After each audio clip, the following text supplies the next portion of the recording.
Welcome to Penrose Learning, where we make understanding easy. You start by verifying exactly which Office 2021 build and edition you have. This matters because removal commands differ by channel. Once done, back up your documents and create a Windows restore point so you can undo changes if needed. Now open Command Prompt as administrator. You need elevated rights to unregister or remove licensing components. Make sure to close all Office apps, otherwise files will be locked. You're ready to run the first removal commands in the next step. You'll now remove the licensing components that trigger the not genuine alert.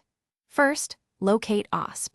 VBS in the Office installation folder and run it to list installed product keys and uninstall them. This clears cached activation data.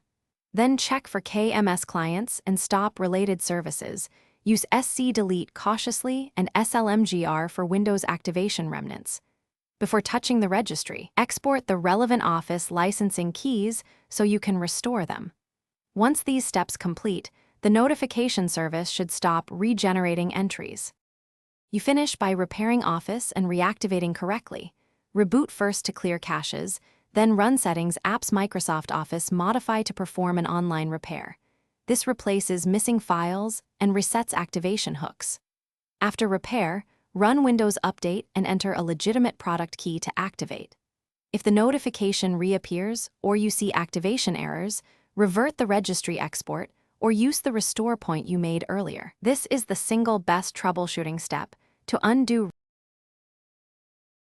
Thanks for watching. If this was helpful, leave a like and consider subscribing. See you next time.